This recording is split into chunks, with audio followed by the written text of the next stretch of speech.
Ya solo mandoko bana solo Congo to ye poete solo to la Moussa attention à bandeko na biso ebele o baza koyeba teke ntango tozoko luka to yeba pona nini tokomi na pasi na kati na bele ko Congo et tozoko luka to yeba pona nini na ntango bankoko na biso bazalaki mayele mais biso na ntango na biso tozo mayele te bakomi kosakana na biso banguna bakomi koutiliser biso poto nuire mboka na biso. C'est là où ça pose problème. Donc, ma tête, je n'ai pas de sur qui est tout le gâteau yéba. Par contre, on a quel maïli. Tout ce que nous acceptons aujourd'hui, nous avons accepté. Mais pour l'année, toujours accepter les mal. Et nous avons encore la biso, autre pays, parce que nous avons dit moi que biso, nous avons accepté. Donc, tout tel biso, que non, la biso, quelqu'un biso maïli en conclusion.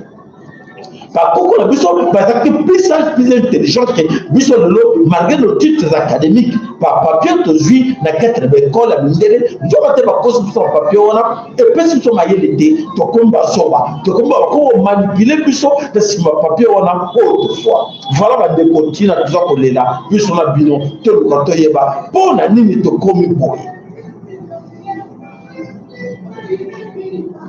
Voilà comment on a soumis pour le Congo et sur le territoire de notre côté de Mosindo, tout le monde qui a sur le bus en Moko, toujours au Congo et mais on va qu'il a une nationale la biso, nous bâtirons un pays plus beau qu'avant.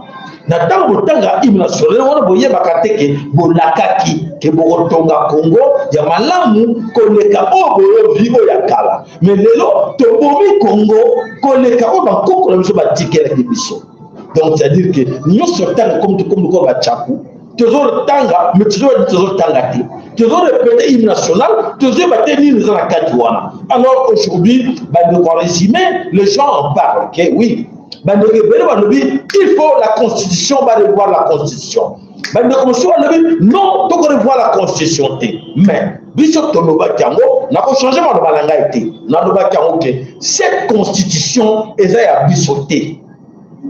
Constitution tozanango eza constitution oyo yaba tout ibayaki nango mindele bancourager ki bango basa la constitution oyo bola na bolama bona na malamba depo na ko changer ba balangati na zone ba oyo eza vrai.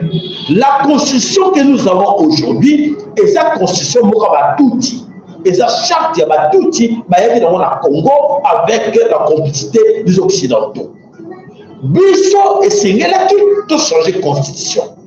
Mais la Canesi et c'est là que au profit il y a pas congolais va changer de constitution la kobana mandat ya liboso o ya fati. Mandat na ya liboso et Sengelaki na ye a changé de constitution. Là on allait être tous d'accord. Mais mandat liboso va toucher va parler de la constitution té.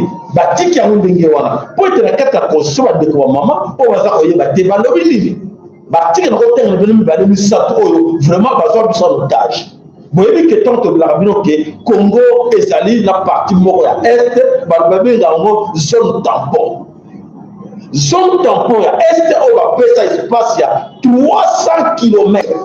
Donc Rwanda, Ouganda, Burundi, bazana droit, il y a kokota na kati na Congo. Na kokota 300 km na kati na Congo pour protéger la frontière de la Bango. Mais le Congo, c'est que Congo a le droit kokota 1 km ou 500 mètres na Congo pour protéger l'espace ya Congo. Le Congo, ce qui Congo, pays moko ya frontière ya Congo, azana likama, azana problème na Congo, aza obligé, Congo est obligé à céder espace ya mboka na ye na pays wana. Donc, ce total bien, ils ont défavorisé Congo. Mais pas de eh, tata pour tout les deux. Ils sont de Tchadmaï dans mon côté, tata de Tchadmaï dans mon côté. Alors aujourd'hui, tout le monde a ma parti politique, on a la vérité. les partis politiques d'opposition comme des majorités, parce que la population, la vérité était. Bango va changer la constitution. La constitution va changer pour se maintenir au pouvoir. Tout dans la claire. Ce n'est pas pour l'article. On a posé que l'article, il fallait changer un mandat et l'Iboso. Pour vraiment Congolais, de père et mère, pour pouvoir dans le Congo. Balaba de l'article, voilà. Au so il y a la constitution, au paix. Alors, selon moi, na yana kusa po ete bitumba dans la carte de Congo, bakomo bunda, bakomo kufa. Na eto de la vérité. Selon Tata Kimbango, selon Biso, na ba selon ngana, na engagé na Tata Kimbango te. Selon ngana mayele oyangana yebi. Sengeli na bomba za la politique. Bacha mai na vino na bango. Mai bakotia na vino na bango ni. Soki bako revoir. Bando bapolele na bakinyoso. Que oui, ils ont toujours changé de constitution. Mais la constitution nous avons changé maintenant. Et il y a modifié l'article. Pour le président a un mandat à Moussous. Wana, ceux qui va salle déclaration wana, alors il était ngai mandat ngai yango wana. S'il faut revenir après, n'a pas revenir, mais ton changer de constitution avant Bissoto Kindi pour l'intérêt à Congo. Donc tu changer de constitution pour l'intérêt à Congo, alors Congo est sera libre face à Péon Moussou. Mais tu dois changer de constitution pour se maintenir au pouvoir. Wana Bissoto Beti Maboko. Vous avez fait des mandats, vous avez été respecté par rapport à la Congolais, vous respectez la Congolais, vous respectez soi-disant constitution. Bon, allez, Bandeko, Tokena. Bon, allez, tu dois changer de constitution. Tu vois ici l'article, voilà, nous sommes tout bâtir la carte de Koloko. L'article, voilà, nous sommes on va checker ma carte pour te bloquer, voilà, Congo, c'est le Maboko, la Bissau. On a tombé dans ma côté. Tomber dans ma côté, la bateau va permettre de changer la constitution. Tomber dans ma côté. Oui. Mais pour la ligne, on va ça dans l'opposition, ne dit pas la vérité aux autres. Que oui, tu en as besoin de changer la constitution par rapport à la mais ne touchez pas. Ne touchez pas ma constitution. Donc, quelque part, ils sont avec des occidentaux. Quelque part, ils sont avec des Tutsis. Parce que Tutsis va organiser la constitution, pour le dire que la vérité de la population, voilà, ils ont une constitution pour les chaque occupant. Chaque occupant, tu as l'article, tu as la boy. Bon, permettre, ils ont modifié l'article. Il y a la constitution, le pays sera libre, tu as construit un bon à la puissance. Et le nom que vous comprenez, tel va matin dans mon combat, va matin le combat de la vérité, va congolais, va comme vous pouvez faire. Va t'avoir trop pour la ligne, pour changer de constitution. Mais pourquoi ne pas dire la vérité aux Congolais? Pourquoi partir au pouvoir, la vérité au Congolais, que non, ils ont tenu qu'à changer de constitution, mais tenu qu'à changer caca, ils ont au cannabis en otage. Ils ont permettre tout contre la Congo, détruire le Congo en compétition avec les Occidentaux. Qui sont ces Occidentaux? Ils sont les Français, les Allemands, les Belges, les Américains. Même la constitution. La constitution est éthique là. Donc voilà la confusion. Confusion contre la Congo, toujours qu'on y a battu. C'est vraiment la population va se mettre dans le côté. La population comme dans le corps. Parce que vous avez manipulé la chèque, Bakuluna. Boya, allez, on a ta polo, allez, tokede, oui, nous pour la constitution, Tony, on change la constitution, bon, nous changeons la constitution, Bilo banane, ils sont l'opposition. Est-ce que partout où je tamboui ça, wana, chèque, Bakuluna, mais aussi, dans moi, il y a un tambola. Pourquoi non, change la constitution, mais nous voulons la vérité. Monsieur Fayoulou, on devait dire par la vérité que non, dans la constitution, il va changer en gros parce que les autres puissent avoir avantage. Oui. Aussi, le nombre d'avantages, on a quoi un mot de la constitution, il va changer en gros pour la bonne. Fayoulou a l'habité. Par quel pouvoir? Est-ce que vous expliquez partout? Pour nous changer la constitution? Non. Voilà aujourd'hui, tu vas compter des dizaines de morts. Oh, bah, les innocents payent. Bah, innocents, parce qu'on couvre la carte de la Congo pour parce que l'argent. Moyen l'argent va manipuler bango, bah, moyen l'argent va manipuler bango, bah, oui. Moyen l'argent va manipuler bango, bah, non. Mais la tout le bango a pourquoi je non. La tout le bango a pourquoi je oui. Voilà la situation qui traverse la RDC Congo aujourd'hui. Pays où traverse la situation, bandeko, et la carte va battre la confusion. Population a évité, Bakuluna va éviter, Bacheg va éviter, pourquoi ils sont dans la rue.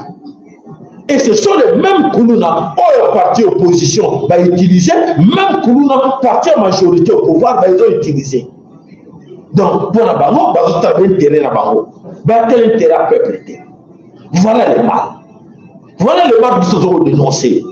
Biso tolingi vérité et bima. Tata kimba en lobby polele vérité polele muinda et bima na kati na Congo. Molili na kati na Congo et c'est sila qui écologie depuis les 3 mai. Lumière est côté qui na Congo, muinda est côté qui na Congo. Muinda est côté qui na Congo tolingi pe muinda bosolo et ça la 4 minutes qu'on a bilan.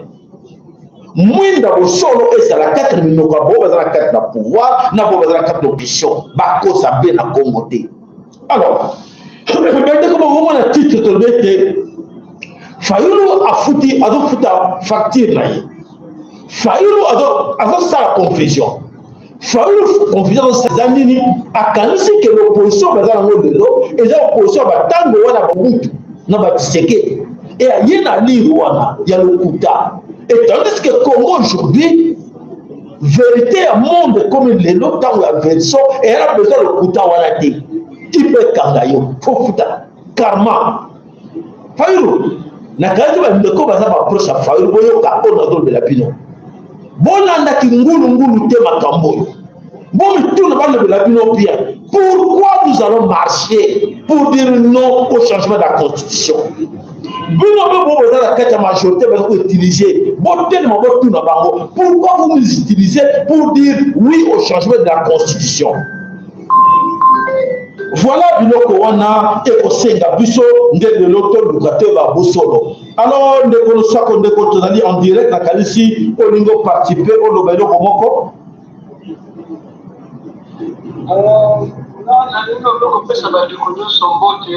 Oui. Il faut te faire la mise ton équipe les gens va parler dans beaucoup de biso. Voilà.